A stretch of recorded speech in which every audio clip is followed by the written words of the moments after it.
What's the biggest myth in web development? That those jaw-dropping, award-winning websites can't be built solo.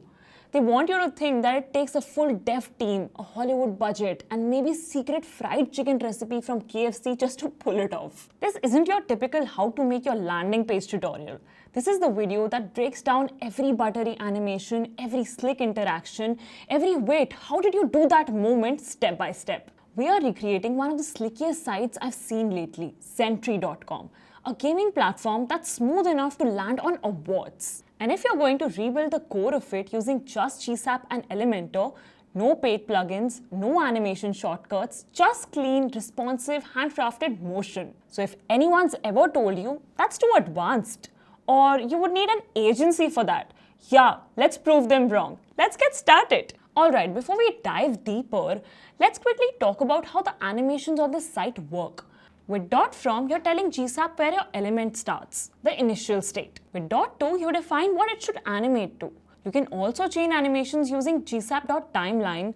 That's what gives you buttery smooth sequences. So one thing fades in, then another slides up, then the button pops, all in queue. You can add delays, control easing for natural motion, and use stagger to animate groups of elements with little gaps between them, which looks amazing for text or cards. And the best part? You can reverse animations or chain them forward and backward using the timeline. So you get total control over scroll behavior, hover effects, and entrance animations. I've dropped all the code in the pinned comment below so you don't have to type anything manually. Just plug it in and start building. Now speaking of smooth transitions, let's talk about that full screen expand effect. This is the bit where the image grows to fill the screen as you scroll. It might look complex, but the core logic is actually pretty simple, and we'll walk through it step by step. Here's how it works. First, we're using GSAP scroll trigger library. This lets us trigger animations based on the scroll position of the page. So in this case, when a certain container reaches the top of the screen, we fire an animation that expands the element. Let's look at what the code is doing. We wrap each expanding section in a div with the class animate container, and the actual element we want to animate has the class animate box. Then we use jQuery to loop through every animate container on the page.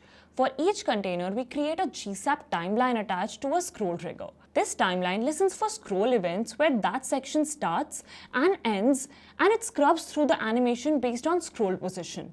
So the more you scroll, the more it expands. Now here's the animation part.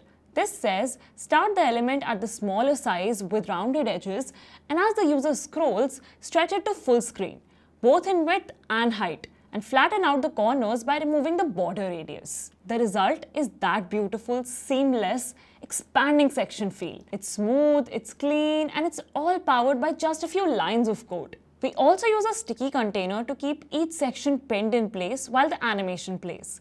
That's done with a simple bit of CSS. Without this, the animation would scroll past too quickly.